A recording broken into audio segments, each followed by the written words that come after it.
to make it for the morning session because despite the fact that I was traveling from one city to the other, trying to really make my best attempt to be here on time. It was the nature which had the better of me. Because I was in Lucknow yesterday, and incidentally in Lucknow, again it was something related, very much related to this subject, where it was very touching that lots of these, young girls' voices I could hear around this issue of violence, and it was chosen to be, talked on a day which was the Human Rights Day, and I really felt that, by listening to them, that one of the worst forms of human rights violation is when a girl, a woman, is talking about the kind of abuses and victimization and the harassment which she's asked to silently succumb to. So I really felt that it was, those voices, provide far more context of what we are doing. And I would like to compliment first Asia Foundation and Center for Social Research, Ranjana Kumari ji, for having invited me here, and also for the fact that they have chosen to, take this topic around again the Human Rights Day, and that too at a time when it is, I know, very important for the recommendations which emerge from here to influence the regional strategy for the coming, consultative status on women by the UN in the month of March or April. So, I really hope that, here we are looking at concrete strategies, because all of you, I was looking at the panel, and you've been, in this subject and experts on the subject with a lot of knowledge, with a lot of evidence. So I don't really need to repeat the gaps, but what is important is that, end of this consultation, are we going to have that collective voice to say that, we are collectively demanding certain common strategies. So, just to give a context, because Ranja ji was kind enough to mention about the fact that there is a great hope in the country now with a new platform which has come up, and that structure, that platform is called the National Mission for Empowerment of Women. So, I would like to, briefly take you through that before I come to any recommended strategies. So, I and then you like to change because this is not connected. Okay, so just to again give a context of things in terms of, the context which also led to, this huge platform of the mission was the alarming statistics, out of which I have deliberately, we have picked up, Deepa and me have picked up something which is to do with violence. And this is something which, gave a voice at the highest level that, we need to do something, which has the national focus, national attention, national priority. So I won't repeat these statistics. We can see, how glaring they are. And these were again some of the things which, provided us with the advocacy that we have had. See, in my opening address, I was going to talk about our constitutional framework, our laws, meant for women. But we also realized over the period that, these commitments have not been able to translate as effectively into the actions on the ground that we had hoped to. And many of the states had not been able to, put in place effective implementation mechanisms. In fact, in this 12th five-year plan, we advanced, one step on the domestic violence front, although it was an empowering legislation. However, we did not have any budgetary support for it, and this was something which was being talked about, over and over again, that, one of the failures of the Act was that we did not have any dedicated cadre to be able to implement it, and most of the states have used the existing cadre of, say, the Child Development Project officers, or the officers in the women development departments, the women welfare officers, who were already overburdened with numerous schemes, and they were asked to also enforce this legislation. Fortunately, this advocacy by many of the civil society groups and an intent and commitment within the government has enabled now, budgetary commitment coming from the central government to be provided to the states to appoint a cadre of functionaries called the protection officers. And this cadre is going to be very, very significant now to give it the kind of teeth and an enabling environment which was earlier missing. Where the government yesterday, the voices were, what do I do, where do I go, where do I call? So, all those and there were people it was the state called Uttar Pradesh, the most populous state in our country. So, the people, somebody talked about the UP government having come up with a helpline number. Now, the helpline number is not enough if the back end is not in place. You may register a lot of these complaints, but there will be frustration setting in if you do not have the mechanism by which the response can be ascertained in good time. So the other part was the lack of convergence, that was again something which we have been talking about and feeling the need for. I'm again taking this particular example because this convergence is not something which is talked about only in context of violence. I mean, when we look at any development scheme, when we say that, okay, why is the child in labor? Why is he not going to school? Because, probably that family has not been able to utilize the poverty alleviation schemes, or the family is in debt because the health services have not been able to reach the family. Or maybe, the family needed, in good time to, address certain accidents, but, there was no response system. So similar thing in terms of domestic violence, when we see that there is a lack of this coordination between the health providers, the police, the protection officers, the judiciary. So again the question was, what do you do? They are all working in their silos. There are these departments.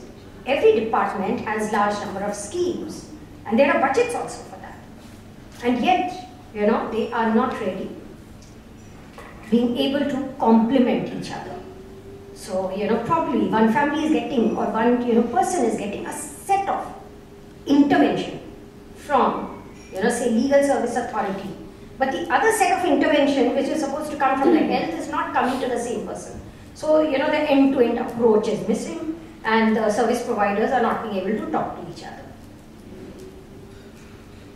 Then, of course, that insensitivity, and the absence of the proper, gender-sensitive training. That was again something which I have personally felt in many of it as a practitioner, as a public servant, in in the last more than a decade, working in this sector. I felt that in many of our programs, like say we give something called a widow pension. Now, one of the complaints which came to me was that, look, I'm there for empathy, and here your official tells me that, well, you're so pretty, just go and get married, and so all kinds of things that you are, so where is that sensitivity amongst officials? And they may not be deliberately doing that. At times I feel that, it's not enough to say that they are just born insensitive. No, because it's, kind of, people have got used to a particular kind of, thinking process, which probably they don't think is detrimental to somebody's interest and it's hurting somebody's dignity. But it just comes naturally. So how do you wean away that kind of, thinking process? Deepa, would you like to talk about certain constitutional provisions? Actually, I would like to start and just take over that there were various constitutional provisions. There are various articles. We have Article 14, 15, which addresses but we do have these gender commitments, and which are reflected in the constitutional provisions of 14, 15, 39, which talks about equal rights, opportunities, prohibition of discrimination. But at the end of all these, we had after this constitutional provisions, and then the approaches in the 5-year plan, they started coming from the 70s, right from the welfare approach to the right-based approach or the development approach. And then we had, there were various steps, like I can just keep on going on and on with CEDAW, National Policy for Empowerment of Women, Women's Component Plans, and there are various amendments in various legislations and acts. But despite the numerous efforts, provisions, legislations, acts, institutional mechanisms in place, we had various ministries, departments, autonomous bodies like commissions. Something was lacking somewhere because, in the field, on the ground, all those could not be making a dent suitably over there. And then the policymakers, through various stakeholders, started analyzing it. What is it? Despite having so much of provisions, why are these not translating into the actual benefits on the ground? And through this analysis, some of the things emerged, which were like gaps in implementation. There were limited availability and accessibility to various government schemes and programs. They were not reaching to the right person at the right place at the right time, most important. And then the most important was lack of awareness among the community. You have some provision, some legislation, but this woman or this person sitting in a remote area, inaccessible area, doesn't know about it. So how do you connect these two things? So basically, this is how what we can say, envision the role of some institutional body which could address these issues of gaps in implementation, gaps of various programs and departments working in silos, not talking to each other, but with all good intentions. So it was not all deliberate. And so I think now ma'am would like to say about the mission, so how mission came. Thank you, Deepa. Yeah, now this voice is also very important. Deepa has been through this journey with me. Even before we, see this kind of a structure at the national level, at a state level. So, why it's important is because, at the national level, before, Deepa joined me in this journey. In the state of Delhi, when we started this experiment, called Mission Convergence, which Ranjana also probably talked about, that, so Mission Convergence, the voice which used to come and the questions which used to come was, is it really possible? Kind of everybody knows that, there are so many schemes, there are so many departments, I mean, we don't have end-to-end approach, but then what convergence are you talking about? Is it really possible? And, believe me that we could demonstrate it, in very satisfying measures. Why? Because, it was an approach which wasn't just rhetoric, it was an approach of convergence where government and many civil society organizations and the community members joined in.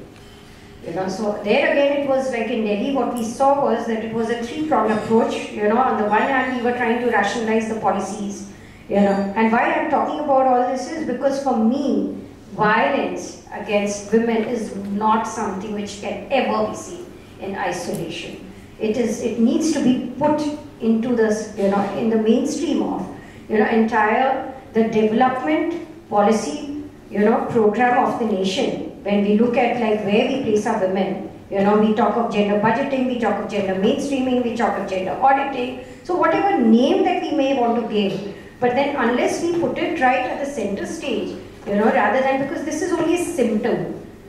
But probably like, to address the symptom, we need to see whether we have, suitable policies in place, whether we have suitable programs in place, whether we have suitable mechanisms in place. And gap in any three can lead to the destabilization, which ultimately results in the vulnerability, and the vulnerability is what results into the violence. So for us in the government, like the approach that we decided to take while working on gender was not to view, something with a very sectoral lens, but to view something, which was highly intersectoral, highly multidisciplinary, requiring the kind of Herculean effort of bringing these multiple actors together. Once again, the question is, how do you bring them together? And that is also leading me to talk about the strategy of bringing the vital actors together, bringing collective platforms together, where it is not just NGO, it is not just government, but NGO and government combined together. So the Mission Convergence Delhi, I'm not going to go into detail of, but it is something which led us to, reach the most marginalized, the unreached voices, bring them into the mainstream, put them into a, kind of a system, database where they could never be ignored, give them an identity, and then make sure that they're connected to the government programs, where be it health, or education, or livelihood, or skill building, or access to justice. But first, you have to find them, reach out to them, bring them into the policy where they counted, give them an identity, give them a bank account. So it was a Herculean effort where, we reached out to 60 lakh people. Out of 60 lakh, having a database where you know that, okay, who's in old age, who's disabled, who's affected by HIV/AIDS, and, so I'll be open to questions on that again. So with that in the background, at the national level, what is created, and Ranjana ji, I'm proud to say, is an esteemed member of the National Mission Authority, which is the supreme body, which is supposed to provide the policy oversight, and headed by the Prime Minister, having 13 other partner ministries, the Planning Commission, which is again the main policy making and planning body for country. So, Planning Commission is a member. The National Commission for Women is a member. This is the kind of, set of process that we went through, right from 2008. So it wasn't something again which is like born in a day's time. So starting from 2008, with a committee of governors, conducting this huge study of, where are the gaps, and recommending that you need to have a national level, not just the focus, but an institutional mechanism, which can provide a suitable response to the gaps. And as you can see that the mission itself was launched in 2010. However, our budget came much later, and it is only in 2011 that finally we had any budget to even recruit, one soldier who could represent the mission. So with this in mind, the vision was, holistic, looking at women empowerment holistically and reducing the vulnerability of a woman, and which, in turn is reducing the kind of vulnerabilities. I'm sorry. Just put it on silent.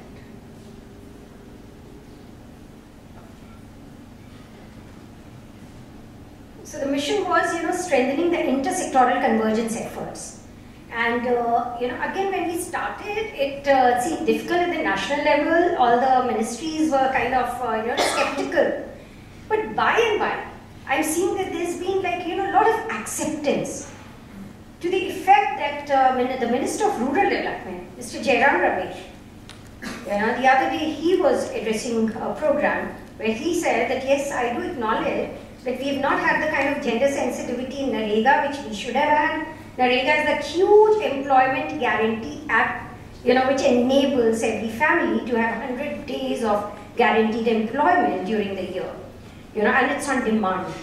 So, so acknowledging that, well, it's a very enabling act, but, the women have not benefited as much from it.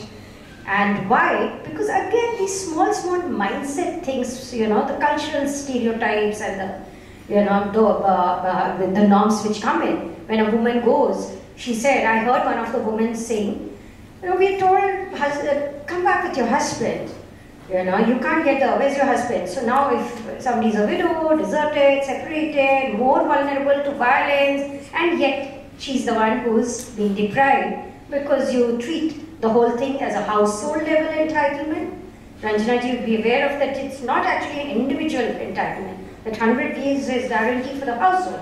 And in that household, again, who has the better share of the household is the man of the household. So recognizing these, so across all programs, whether it is we've had a huge number of flagship programs these days, like the National Rural Health Mission, the Jawaharlal Nehru Urban Renewal Mission. All of these are highly budgeted. At the same time, the vulnerability of a woman still remains because, as I pointed out in one case, the women are similarly facing somewhere the disadvantage, where they cannot fully make use of the benefit, which, any of these huge flagship programs are actually providing and are meant for. So realizing that need, that, well, there's a need for a program like this, which is focusing on why the woman is not benefiting. How to improve the access, how to bring about change in the mindset. So all this, now there's an admission that you need a dedicated strategy to do that. It won't happen by itself by just bringing about, a highly budgeted program. This is the kind of structure which I was talking of then, So the mission has been gaining acceptance because of this thinking that, you need this gender lens to be adopted, be it any department, be it any ministry, any program, the gender lens has to be there. And, the structure, as you can see that there are 13 key departments. And there is also an interministerial coordination committee, which is, chaired by the okay, I have to, I'm like getting the feeling that this is connected. This is not really connected. So, there's an interministerial coordination committee, which is chaired by the cabinet secretary. Now, cabinet secretary is the head of the civil services. And all the secretaries of the line ministries, they report to the cabinet secretary. Interestingly, something which would have never figured in a meeting of a cabinet secretary recently, thanks to the mission's effort of bringing different issues related to women on the fore, while the issue which figured there for 3 hours, that was something which has been a matter of concern for us, that of declining child sex ratio. So all the ministries were asked now to come up with their action plan, what health can do for declining child sex ratio, what labor can do, what role has the Ministry of Information and Broadcasting to take up in terms of bringing about greater awareness and information dissemination, what role, say, health will have to do this. Health has the role to, better implement the PCPNDT Act, which is the act meant to, prevent sex selection and the female feticide. So it is, this kind of a, forum was important. Then only we could take up issues in a very systemic manner. And the interventions now which the departments are now talking about, they get to be monitored because we have been asked to work on timelines, targets, concrete actions. But unless this platform was there to review it, I'm sure none of the departments would have taken this issue seriously. Similarly, there's a Central Monitoring Committee which is headed by the Minister of Women and Child. And once again, the admission that, the Ministry of Women and Child alone will not be able to address the issue of vulnerability of women. And it is the other departments which have to partner. So even in this body, there are, other departments from other ministries and also state governments which are partners. In every state, there's a similar kind of a structure as at the national level. State Mission Authority. At the national level, we have a technical secretariat called the National Resource Center for Women, which has a pool of 30 experts. Experts who are bringing in their knowledge related to, different domains and disciplines, like legal rights, poverty alleviation, health and nutrition, finance and budgeting. So under one body, again looking at women's issues where you pool in experts who can engage with the respective ministries. The expert on legal rights is engaging with the Ministry of Law and Justice. The one working on health is engaging with the Ministry of Health. But here is one body trying to pool in this knowledge from different departments in terms of the research, policy gaps, and then complementing their effort. It's not that a parallel department has been created, but it's complementing the effort and gently trying to also show, where there can be more efforts, which the ministry was not earlier ready to bring it by itself. And at the state level, again, there are these State Resource Center for Women, where despite the best of intention, these authorities don't normally, manage to follow through things if you don't have a strong technical secretariat. So even at the state level, where the chief ministers of states are supposed to be heading this mission authority and sitting together with their other ministerials who would otherwise say, what do we have to do with women? But creating this body has given them a structure. And I'm happy to share that 22 states have already notified this authority. And there are 17 states which have set up this, recruited this whole body of technical experts, in the name of the State Resource Center for Women. So this provides, again, a huge opportunity where the kind of the gender analysis and the gender audit of schemes, which we have been expecting would would be done, which normally doesn't happen by itself, but you have technical body to support this exercise, and at the same time, you have a policy level body which can respond, to any technical exercise which is, going on in the process. This again just showing the structure of what we have. Now, okay, let's go to the, some of the initiatives. So, under the mission, now, why I said that, we are taking a multidisciplinary approach is, every ministry, every department was asked to identify the priority areas of action. And elimination of violence against women, figured in everybody's calendar that yes, this is a non-negotiable. Mission has to focus on the element of violence, but at the same time, look at economic empowerment and social empowerment and gender mainstreaming of policies programs, as also awareness generation and advocacy. So it doesn't really leave out anything. I mean, anything that you can think of women, so it was all there. But at the same time, like violence was like, put as one category, and building around that many other initiatives. And it has been a very strong recognition in this entire philosophy of the mission, as Deepa also was trying to introduce. In this entire philosophy, the recognition that, we have to, see gender as a cross-cutting issue. And, viewing empowerment, in a very holistic, point of view. And, where all these three factors of economic, social and political identity, they have to be seen, they can't be seen in isolation. And because of this philosophy, we have started working very proactively with the different ministries. For example, the Panchayati Raj. Now the Panchayati Raj, we have earlier, it was trying to, work for things like Mahila Gram Sabha, which was, as you may be aware that with the 73rd and 74th constitutional amendment, a very enabling provision has come in that 33% to going up to 50% in many of the states, there are seats reserved for women in the local bodies. Now, despite this provision, somewhere down the line, the Panchayati Raj, the ministry itself felt that the kind of training which was being imparted was not letting women fully utilize the platforms which they had. They were getting elected, but they didn't know how to use their elected authority. They were still reluctant to come out of their house, and in many of the states, it is the husbands, who were actually, still, they were the public face, and the women were still behind. Okay, 10 more minutes.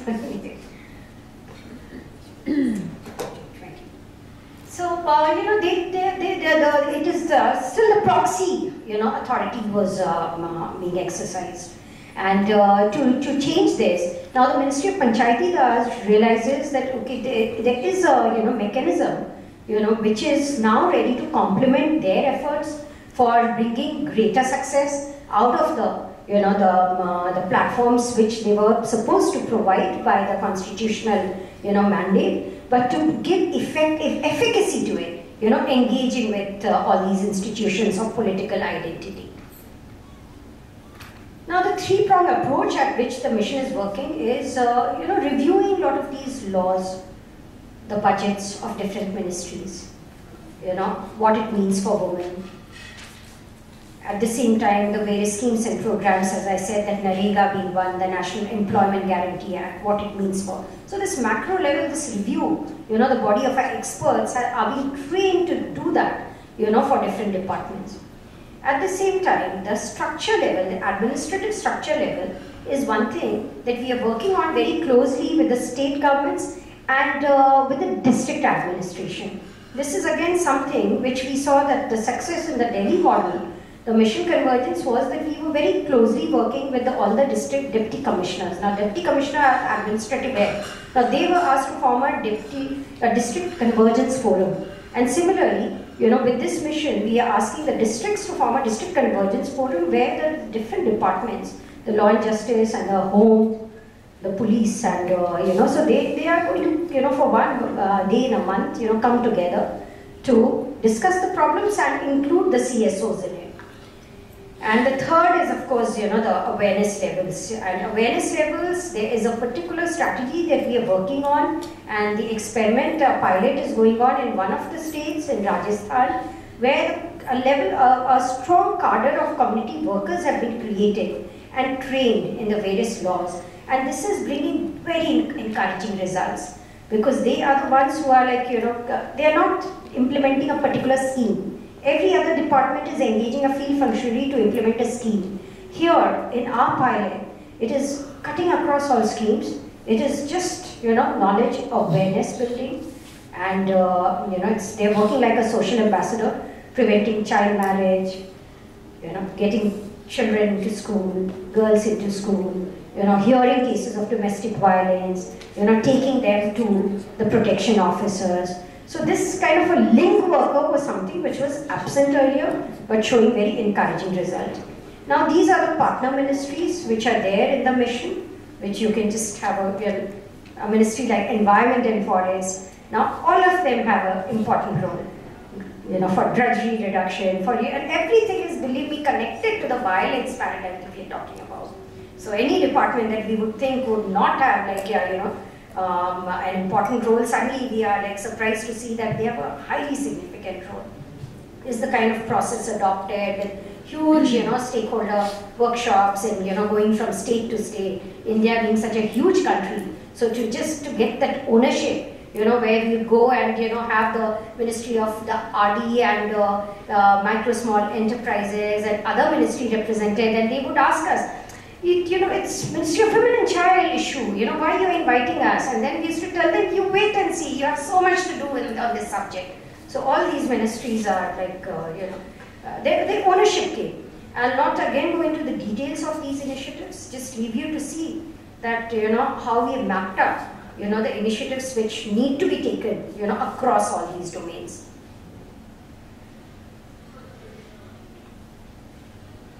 Now, when we say early introduction of legal concepts and gender rights and all, working with the Ministry of Law and Justice, that let us introduce it in the curriculum.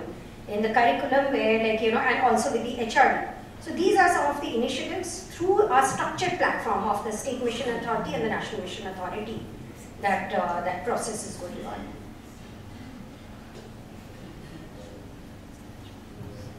This is the kind of, I told you about our model, the Poon Shakti, let's go to, let's escape all this, let's escape this. Yeah, let's stop at the, this would particularly, the Domestic Violence Act. Now another interesting thing that, in fact, the slides are disturbing me a bit, because not in pace with what I have.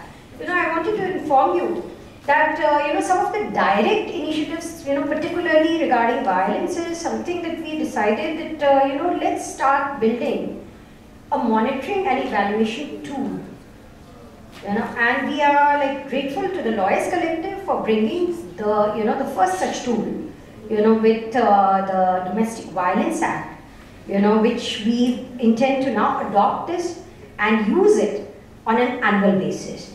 Because so far, many of the implementation of the acts has suffered because there's been no monitoring. So, and the monitoring starts just by the exercise of collecting data from the various states. So, a very good tool has been developed, and a best practices manual has also been formed, that what's happening, to Gayatri from Lawyers Collective is here. So, that, so as to, just influence all the other states. That look, your report is showing that there has been no conviction, or your report shows that, it's taken 2 years, whereas the Act says only 60 days. So all that data to be put in one place and to be shared publicly, and now with the kind of media glare that we have, believe me that, for all states also it's becoming like a political agenda to show that, their, policies and, are women friendly. So that's one of the strategies that we have decided to now adopt for most of our legislations, but starting with domestic violence. I'm also happy to inform you that many enabling legislations which are now coming up, such as the Sexual Harassment Act at Workplace. Now this is something which has included within its ambit even domestic workers, which is going to be a very, very Herculean task to implement. But having done so, now this is something which, like the kind of, again the mechanisms which are absent, the law provides for that. The Act provides for setting up mechanisms where there are at district level, appellate bodies, district level there are these, the local complaint committee, internal complaint committee, in organizations which are not just government, but also brings to its ambit private sector. So it's going to be like very huge, ambitious, but at the same time enabling enough to reduce the kind of incidents of harassment that we see. Also the Child Sexual Offence Act. Now that's another thing which is a very, very powerful, act which has come. I would encourage you to see that, where the onus of proof is that of the accused. And so these are, and I'll be, because I think my time is over, so I'll not be tempted to go through all the presentation, but happy to answer any questions. Thank you.